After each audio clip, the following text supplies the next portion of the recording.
بسم اللہ الرحمن الرحیم۔ Khyber Pakhtunkhwa health care commission act کا لیکچر 2 آج ہم کرنے جا رہے ہیں، جو کہ ڈیفینیشنز کے بارے میں۔ یہ وہ ڈیفینیشنز ہیں جو آگے یوز ہوں گی اور ان سے وہی معنی لیے جائیں گے جو یہاں پر دیے گئے ہیں۔ تو آئیے اسے شروع کرتے ہیں۔ ڈیفینیشنز ان دس ایکٹ، اس ایکٹ میں unless the context otherwise requires، اگر آگے کچھ اور نہ لکھا گیا ہو کانٹیکسٹ میں تو وہاں پر وہ معنی لیا جائے گا، لیکن جب تک وہ نہ لکھا گیا ہو تو the following expressions shall have the meanings hereby respectively assigned to them، that is to say، تو یہ نیچے درجہ ذیل جو ڈیفینیشنز دیے گئے ہیں ان سے یہی معنی لیا جائے گا۔ تو پہلا جو ہے ڈیفینیشن کمیشن کا ہے۔ Commission means the Khyber Pakhtunkhwa Health Care Commission established under section 3 of this act۔ تو کمیشن سے مراد خیبر پختونخوا ہیلتھ کیئر کمیشن لیا جائے گا، جو کہ سیکشن 3 کے اس ایکٹ کے نیچے اسٹیبلش ہوا ہے، جس کی بنیاد رکھی گئی ہے۔ تو اسے ہم ڈیٹیل میں سیکشن 3 میں پڑھیں گے۔ Number B, chairperson means the chairperson of the commission اور the search and nomination council as the case میں بی۔ تو چیئر پرسن جو ہیڈ ہوتا ہے کمیشن کا یا سرچ اینڈ نومینیشن کونسل کا، اسے کہتے ہیں۔ Number C, chief executive officer means the chief executive officer of the commission۔ یہ آفس میں جو سب سے اعلیٰ درجہ آفیسر ہوتا ہے اسے چیف ایگزیکٹو آفیسر کہتے ہیں۔ Number D, council. Council means search and nomination council constituted under section 8 of this act۔ Council سے مراد سرچ اینڈ نومینیشن کونسل ہے، جو کہ سیکشن 8 کے نیچے کنسٹیٹیوٹ ہوا ہے، بنا ہے۔ Number E, council for homeopathy means the National Council for Homeopathy established under the Unani Ayurvedic and Homeopathic Practitioner Act 1965۔ جو یونانی ایورویدک اینڈ ہومیوپیتھک پریکٹیشنرز ایکٹ 1965 ہے، اس کے نیچے جو کونسل بنایا گیا ہے، کونسل فار ہومیوپیتھی، اسے کہتے ہیں۔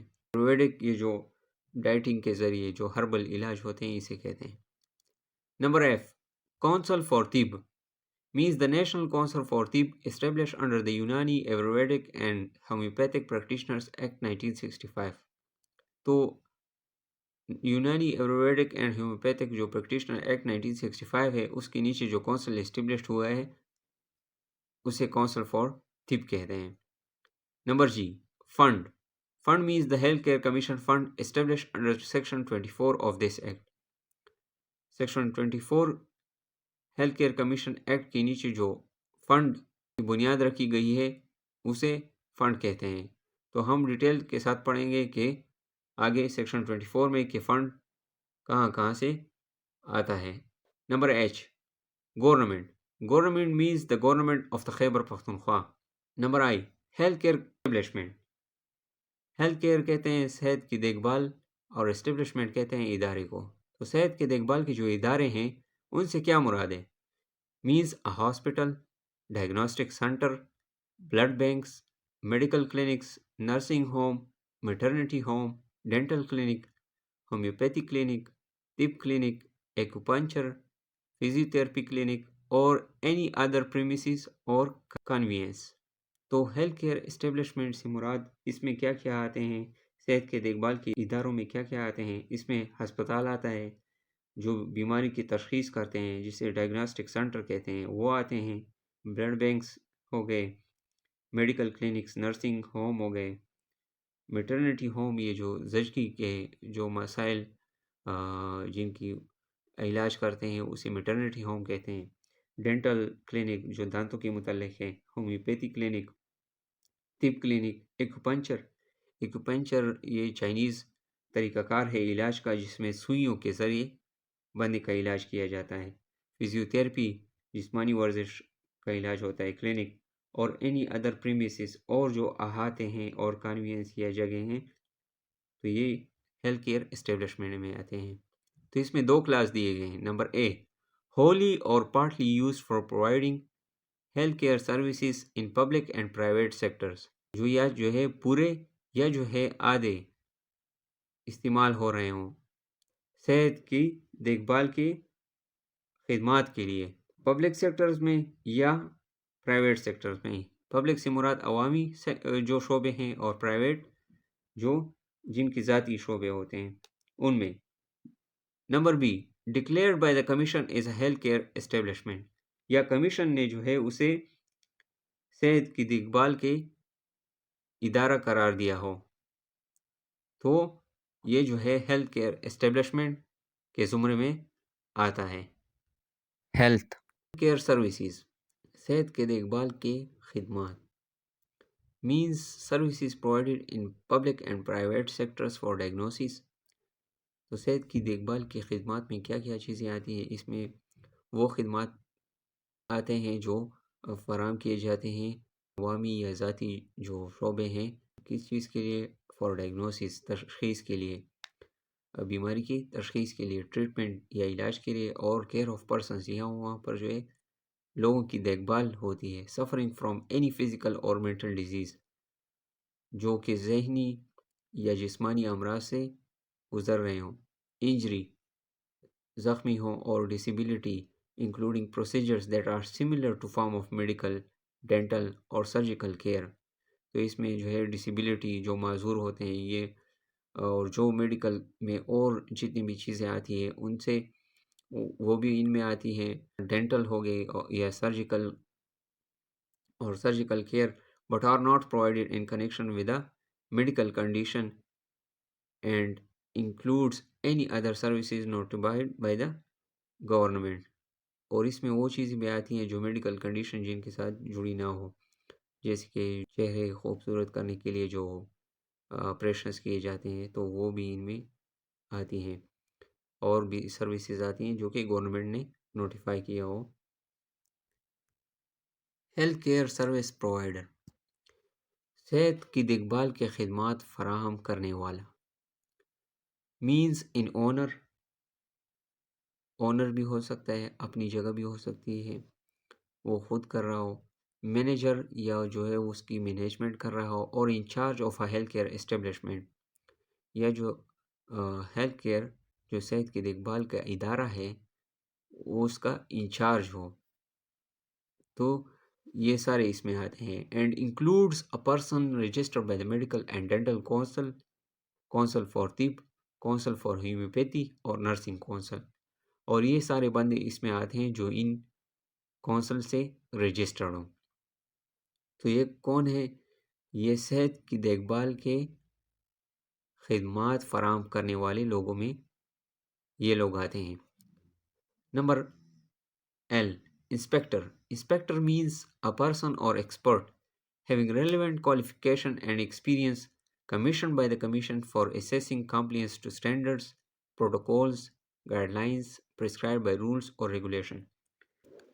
انسپیکٹر وہ بندہ ہوتا ہے، وہ تجربہ کار ہوتا ہے جس کے پاس ریلیونٹ کوالیفیکیشن ہوتی ہے، متعلقہ اہلیت ہوتی ہے، اینڈ ایکسپیرینس اور تجربہ ہوتا ہے، کمیشن بائی دا کمیشن، اور اسے کمیشن نے اپوائنٹ کیا ہوتا ہے فار اسیسنگ کہ جائزہ لے کمپلینس ٹو اسٹینڈرڈس کہ جو معیار ہیں جو کہ ہیلتھ کیئر کمیشن نے پرووائڈ کیے ہیں ان کی تعمیل کیا جا رہا ہے یا نہیں. پروٹوکولز جو ضابطے ہیں، گائیڈ لائن ہدایات ہیں، پرسکرائبڈ بائی رولز اور ریگولیشن جو کہ معین ہیں، رولز اور ریگولیشنز جو قواعد و ضوابط ہیں ان میں. تو یہ بندہ دیکھتا ہے کہ یار یہ جو پروٹوکولز ہیں، یہ ضابطہ ہدایات معیارات جو دیے گئے ہیں ان کی یہ لوگ تعمیل کر رہے ہیں یا نہیں. Number M inspection team means a team comprising more than 2 experts having relevant qualification and experience. تو انسپیکشن ٹیم یوں ایک ٹیم ہوتی ہے جو کہ 2 سے زائد ممبرز پر مبنی ہوتی ہے، اور یہ ایکسپرٹس ہوتے ہیں اس فیلڈ میں، اور ان کے پاس جو متعلقہ اہلیت ہے وہ ہوتی ہے اور تجربہ، اور اسے کمیشن نے اپوائنٹ کیا ہوتا ہے کہ وہ جائزہ لیں. کمپلینس ٹو اسٹینڈرڈس کہ اسٹینڈرڈس کی تعمیل ہو رہی ہے یا نہیں. اسٹینڈرڈس ہم نے بتایا کہ معیار کو کہتے ہیں. پروٹوکولز، ضابطہ، گائیڈ لائن، ہدایات، prescribed by rules and regulation, جو کہ معینہ ہیں قواعد و ضوابط میں. تو اس کا جائزہ لیتے ہیں یہ لوگ. Number N، prescribed means prescribed by rules or regulation made under this act. معین سے مراد وہ معینہ چیزیں ہیں جو کہ ایکٹ کے نیچے بنائے گئے ہیں. Number O، quackery means any person who does not qualify to be registered or licensed by the commission. quackery جو عطائی ہوتے ہیں یہ وہ بندے ہوتے ہیں جو کہ رجسٹریشن جن کی نہ ہو سکتی ہو، ان کی اہلیت اس قابل نہیں ہے کہ وہ رجسٹرڈ ہوں یا لائسنس ہوں کمیشن کے ذریعے. And includes registered or licensed persons or institutions in public and private sectors that are providing services other than licensed. اور اس میں وہ رجسٹرڈ اور لائسنس یافتہ لوگ بھی آتے ہیں، وہ ادارے بھی آتے ہیں عوامی اور ذاتی شعبوں کے، جو کہ وہ خدمات عطا کر رہے ہوں جن کے لیے انہیں لائسنس نہیں دیا گیا. مطلب ایک بندے کو کڈنی کے امراض کے علاج کے لیے لائسنس دیا گیا ہے اور وہ شوگر کے امراض کا علاج کر رہا ہے، تو وہ ادر دین لائسنسڈ کام کر رہا ہے.